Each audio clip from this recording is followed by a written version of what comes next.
Hello student, आज हम पढ़ेंगे स्टैंडर्ड नंबर 5 में रेस्पिरेशन मेथड। इससे पहले वाले लेक्चर में हमने पढ़ा था digestive system. We have discuss the nutrition in the organism in the last section, मतलब कि लास्ट सेक्शन में हमने डाइजेशन सिस्टम पढ़ा था न्यूट्रिशन वाला। The food material taken during a process of nutrition used in the cell and provide the energy various life process। यहाँ पर food हमारे लिए क्या काम करता है, उसमें से फूड मटेरियल में से प्रोसेस करके न्यूट्रिशन ले लेता है और वो न्यूट्रिशन को यूज करता है डिफरेंट डिफरेंट टाइप के सेल में लाइफ प्रोसेस के लिए। Diverse of organisms do this in the different way. Some use of oxygen break down the glucose completely in the carbon dioxide and the water। यहाँ पर अभी हमें यही पढ़ना है कि यहाँ पर जैसे ही कुछ यहाँ पर ऑर्गेनिज्म ऐसे हैं जो ऑक्सीजन यूज करते हैं और उस ऑक्सीजन को ब्रेक डाउन करके ग्लूकोज में कम्प्लीटली कन्वर्ट करते हैं और उसमें से मिलता है carbon dioxide and water. The some use of a pathway that do not involve the oxygen. यहाँ पर कुछ ऐसे भी ऑर्गेनिज्म होते हैं जहाँ पर यूज नहीं होता है oxygen. In case the first step of a break down the glucose, अगर फर्स्ट स्टेप यहाँ पर तीनों में सेम ही रहेगा, कौन सा कि जो यहाँ पर फर्स्ट स्टेप है कौन सा, ग्लूकोज यहाँ पर कन्वर्ट होता है 6 कार्बन मॉलिक्यूल्स में एंड 6 कार्बन वाला मॉलिक्यूल से वो कन्वर्ट होता है 3 कार्बन वाले मॉलिक्यूल्स में। इसे हम क्या बोलेंगे, पायरुवेट बोलेंगे। This process is take a place in the cytoplasm. ये प्रोसेस होती है साइटोप्लाज्म और ये प्रोसेस सारे ऑर्गेनिज्म में होती है। Further the pyruvate may be converted into the ethanol and the carbon dioxide। अब आगे जाके ये पायरुवेट कन्वर्ट होता है इथेनॉल और कार्बन डाइऑक्साइड में। This process take a place yeast during a fermentation. ये प्रोसेस कब होगी, ईस्ट में जब फर्मेंटेशन प्रोसेस हो रही है तब। Since this process take a place in the absence of oxygen, यहाँ पर ये प्रोसेस होगी जब ऑक्सीजन नहीं है तब। Called anaerobic respiration. ऐसी प्रोसेस को जहां पर ऑक्सीजन इन्वॉल्व नहीं है उस प्रोसेस को हम क्या बोलेंगे, anaerobic respiration. Break down the pyruvate using oxygen take a place of mitochondria.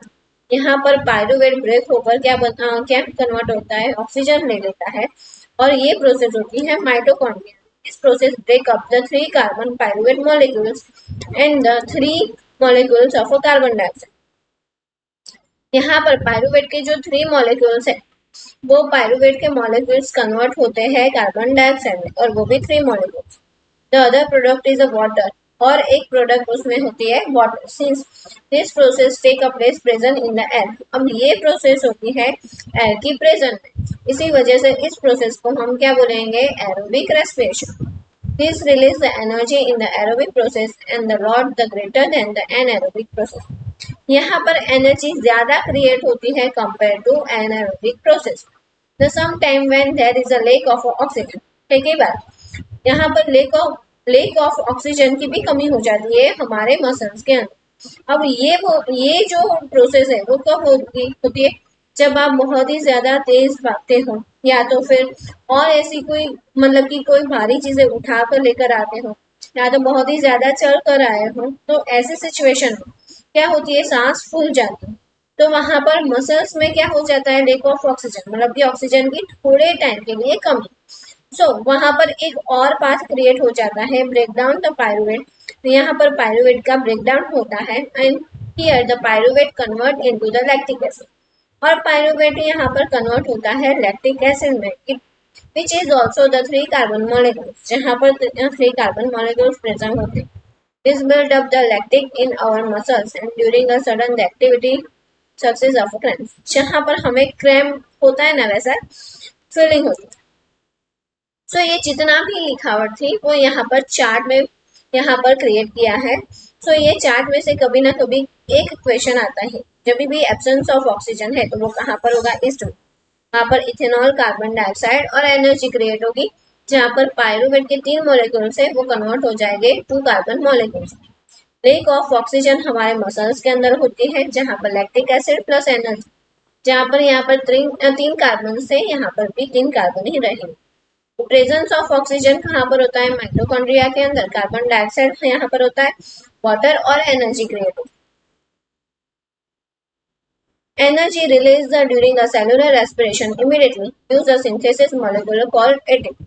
जहाँ पर एनर्जी रिलीज होती है रेस्पिरेशन के अंदर, वो एनर्जी यहाँ पर वो एनर्जी इमिडिएटली यूज हो जाती है और वहां पर कौन उसे इस्तेमाल करता है, सिंथेटिक मॉलिक्यूल जिसे हम बोलते हैं it which is the use the fuel all the activity in the cell. वो एक फ्यूल जैसा काम करता है सारे सेल के अंदर। In this process, the ATP broken down given a rise the fixed amount of energy and can derive the endothermic reaction taking place in the cell। ये जब ATP ब्रेक होता है तो वहां पर फिक्स अमाउंट में एनर्जी क्रिएट होती है और उस एनर्जी को यहाँ पर हम क्या करते हैं, यूज करते हैं कहाँ पर, सेल के अंदर। अब एटीपी कैसे बना है, यहाँ पर एडीपी एडीपी एडीपी का मतलब क्या है, एडिनोसाइन डाइफॉस्फेट। एटीपी का मतलब क्या है, एडिनोसाइन ट्राइफॉस्फेट। यहाँ पर डाइफॉस्फेट था और डाइफॉस्फेट का मतलब कि दो फॉस्फेट थे, उसमें से और एक जुड़ गया जहां पर एनर्जी क्रिएट हुई। सो एडीपी के साथ पी जुड़ गया तो वहां पर क्रिएट हुआ एटीपी। ये आपको याद रखना है कि एटीपी कैसे बना है। Since the aerobic respiration path depend on the oxygen, हमें ये तो पता है कि एरोबिक रेस्पिरेशन हो रहा है तो वो किसके ऊपर डिपेंड है, ऑक्सीजन के ऊपर। Aerobic organism need ensure the there sufficient take oxygen. जो भी एरोबिक ऑर्गेनिज्म है उनको यहाँ पर सफिशिएंट ऑक्सीजन चाहिए। We have seen the plant exchange the gas through the stomata, हमें ये तो पता है कि प्लांट भी गैस एक्सचेंज करते हैं किसके थ्रू, स्टोमाटा के through. And the large intercellular space ensure the cell are the containing with the air, और उनके सेल के बीच में भी स्पेस यहाँ पर होती है और वो यहाँ पर क्या करती है, एयर को बाहर और अंदर के लिए कांटेक्ट क्रिएट करती है। The carbon dioxide and oxygen exchange by the diffusion here, वहां पर कार्बन डाइऑक्साइड और ऑक्सीजन क्या होते रहते हैं, चेंज होते रहते हैं। They can go into cell और away from them out in air, यहाँ पर जो कार्बन डाइऑक्साइड ऑक्सीजन है वो बाहर आते हैं और सेल के अंदर भी आते हैं। The direction of a diffusion depend upon the environmental conditions, यहाँ पर डिफ्यूजन मेथड हो रही है वो किसके ऊपर डिपेंड है, एनवायरमेंट की कंडीशन के ऊपर। द रिक्वायरमेंट ऑफ प्लांट, और प्लांट को कितना रिक्वायरमेंट है उसके ऊपर। At the night when there is no photosynthesis occurring, जब भी रात का टाइम है तब फोटोसिंथेसिस की प्रोसेस नहीं होती। CO2 elimination of a major exchange activity going, वहां पर सनलाइट नहीं है तो वहां पर प्लांट क्या करते हैं, CO2 को बाहर निकालते हैं। मतलब कि तब नाइट के दौरान हमारी जैसे ही प्रोसेस करते हैं, जैसे कि हम O2 इनहेल करते हैं और CO2 को बाहर निकालते हैं, तब प्लांट भी नाइट में यही करते हैं कि CO2 को बाहर निकालते हैं और O2 को इंटेक करते हैं। सो इसी वजह से कई बार बड़े लोग कहते हैं कि रात में पेड़ पौधों के पास नहीं जाना चाहिए। During the day CO2 generate the during a respiration use the photosynthesis, but अगर डे की बात है तो प्लांट को क्या चाहिए, CO2 चाहिए। क्यों, क्योंकि वहां पर फोटोसिंथेसिस की प्रोसेस करनी है, तो उस दौरान CO2 क्या करता है, प्लांट इंटेक करता है और ऑक्सीजन को रिलीज करता है। Instant oxygen release is the major event at this time, तो उस टाइम पर ऑक्सीजन क्या होता है, रिलीज होता है और CO2 इंटेक करता है। Animals have evolved the different organs uptake the oxygen from the environment from the getting right the carbon dioxide produced। Animal भी यहाँ पर उनके पास एक डिफरेंट ऑर्गन्स है ऑक्सीजन को इंटेक करने के लिए एनवायरनमेंट में से।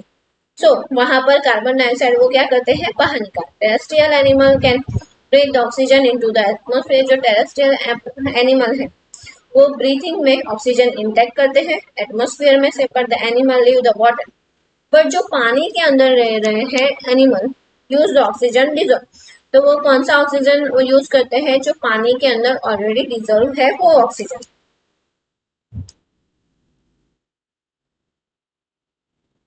Since the amount of dissolved oxygen fall in the low compare amount of oxygen in the air, जो डिजोल्व ऑक्सीजन है वाटर के अंदर वो जो एयर में है उसके कंपेयर में लो होता है, लो अमाउंट होता है। The rate of breathing aquatic organism much faster seen the terrestrial organism, इसीलिए आपने मछली को जब भी देखा होगा तो वो क्या करती रहती है, अपना जो मतलब कि मुंह है वो कंटिन्यूस हिलाती रहती है, उसकी वजह से उनके जो गिल्स है वो भी क्या होते हैं, हिलते रहते हैं। क्यों, क्योंकि वहां पर लो ऑक्सीजन रेट है, इसी वजह से पानी में डिजोल्व है, इसी वजह से। Fishes can take a water through mouth and the force of a blast gills and where dissolved oxygen is taken up by the blood. जो फिश है वो कंटिन्यूस पानी को अपने मुंह में लेती है ताकि उनका जो मतलब कि पानी के अंदर डिजोल्व हुआ ऑक्सीजन है वो कहाँ पर जाए, गिल्स में, और वो सांस अच्छी तरीके से ले सके. Terrestrial organism use the oxygen in the atmosphere for the respiration. Terrestrial organism है वो यहाँ पर एटमोस्फियर में से ऑक्सीजन लेते हैं रेस्पिरेशन की हेल्प से. The oxygen absorb by the different organ. उनके पास एक डिफरेंट ऑर्गन्स है. All the organs have the structure of increase the surface area and the contact with the oxygen. जो भी मतलब कि एरिया है ऑर्गन्स का वो क्या होता है, इंक्रीज होता है जब भी ऑक्सीजन बॉडी के अंदर जाता है तब. Since the exchange oxygen and the carbon dioxide has to take a place across the surface. वहां पर ऑक्सीजन और कार्बन डाइऑक्साइड का कंटिन्यूस क्या होते रहता है, एक्सचेंज होते रहता है. This surface is a very fine and delicate. वो जो सरफेस है वो बहुत ही नाजुक और डेलिकेट है. In order to protect this surface usually placed within the body. ये जो उनका organs है generally protect है body के अंदर. So there have the passage that will take air to this area. So ये पैसेज जो है उनका वो सिर्फ एयर वहां पर इनटेक हो सके या तो एयर बाहर आ सके उसकी वजह से ही है. Addition, there is a mechanism moving that air in and out this area of oxygen absorption. ये एरिया जो है वो ऑक्सीजन को इनहेल करता है और कार्बन डाइऑक्साइड को बाहर निकालता है. तो आगे वाला पोर्शन जो रेस्पिरेशन प्रोसेस है वो हम नेक्स्ट लेक्चर में पढ़ेंगे. अगर आपको मेरा वीडियो अच्छा लगा तो उसे लाइक और सब्सक्राइब जरूर